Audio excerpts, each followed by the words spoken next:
Daily. Taste the Daily. దేశంలో ఎక్కడ ఏం జరిగినా ఉగ్రమూలాలు హైదరాబాద్ లో బయటపడడం చాలా సార్లు చూసాం. ఈసారి ఇది ఇంటర్నేషనల్ లెవెల్ కు వెళ్లడం ఆందోళన కలిగిస్తోంది. సిడ్నీలో విచక్షణారహితంగా కాల్పులు జరిపిన సాజిద్ అక్రమ్ కి హైదరాబాద్ మూలాలుండటంతో స్థానిక పోలీసులు అలర్ట్ అయ్యారు. అతని మిగతా కుటుంబ సభ్యుల వివరాలు, సాజిద్ కి వాళ్లతో ఉన్న సంబంధాలపై ఆరా తీశారు. ఆస్ట్రేలియాలోనే స్థిరపడిన అతను ఇప్పటికే ఇండియన్ పాస్పోర్ట్ నే ఎందుకు ఉపయోగిస్తున్నాడనే దానిపై కూడా దర్యాప్తు జరుగుతోంది.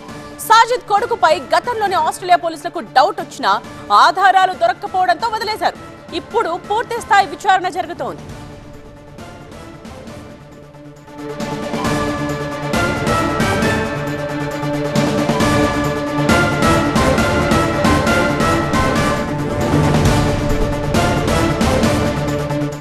మరింత సమాచారం మా ప్రిన్సిపల్ కరెస్పాండెంట్ ప్రణీత లైవ్ ద్వారా అందిస్తారు. ప్రణీత, ఆ సాజిద్ కి సంబంధించి, అతడి కుమారుడికి సంబంధించి హైదరాబాద్ లో లింకులు తేలుతున్నాయి, వాళ్ళ మూలాలు హైదరాబాద్ లో కనిపిస్తున్నాయి. సో తెలంగాణ పోలీసులు ఎలాంటి సమాచారం ఇస్తున్నారు, ఇప్పటి వరకు ఎలాంటి ఇన్ఫర్మేషన్ కనుగొన్నారు? అయితే సాజిద్ అక్రమ్ ఆస్ట్రేలియాలో కాల్పులు జరిపిన తర్వాత అతని డీటెయిల్స్ని అక్కడ ఆస్ట్రేలియన్ అథారిటీస్ వెరిఫై చేశాయి. సో వెరిఫై చేసినప్పుడు సాజిద్ అక్రమ్ ఇప్పటికీ ఇండియన్ పాస్పోర్ట్ యూజ్ చేస్తున్నట్టు అధికారులు గుర్తించారు. సో ఇండియన్ పాస్పోర్ట్లో ఉన్నటువంటి అడ్రస్ చూస్తే హైదరాబాద్కి చెందినటువంటి అడ్రస్ ఉంది. సో ప్రజెంట్ మనం చూసినటువంటి హౌస్ ఏదైతే ఉందో టోలీ చౌకీలో ఉన్నటువంటి ఇల్లు ఇది.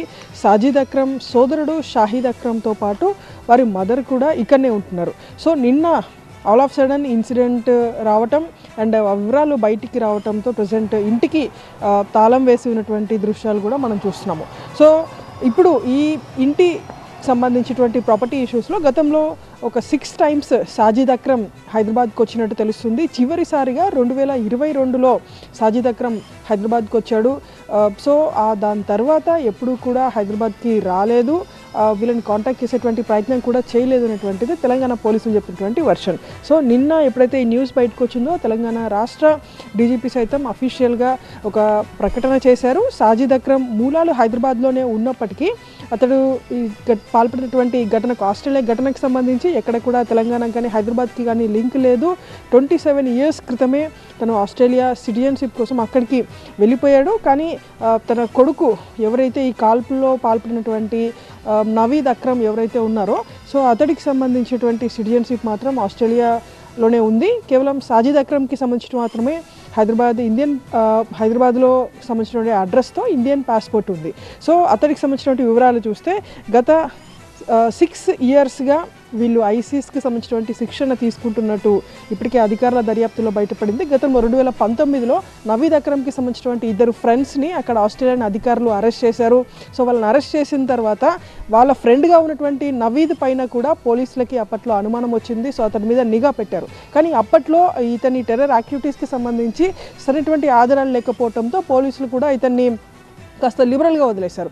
ఆ తర్వాత మళ్ళీ లాస్ట్ 1 month క్రితం వీళ్ళు ఫిలిప్పీన్స్కి వెళ్ళారు. సో ఫిలిప్పీన్స్లో ఉన్నటువంటి ఒక ఐసీస్ గురువు ఉంటారు. సో ఆ గురువు దగ్గర వీళ్ళు శిక్షణ తీసుకున్నట్టు తెలుస్తుంది.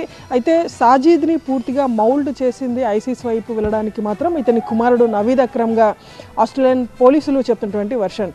సో ఇతడు చెప్పినటువంటి దాని ప్రకారమే ఐసీస్ వైపు మళ్ళీ దానికి ఆకర్షితులయ్యి ఆ ప్రేరణ తీసుకొని ఆస్ట్రేలియాలో గత సండే రోజు ఈ కాల్పులకు తెగబడ్డాడు.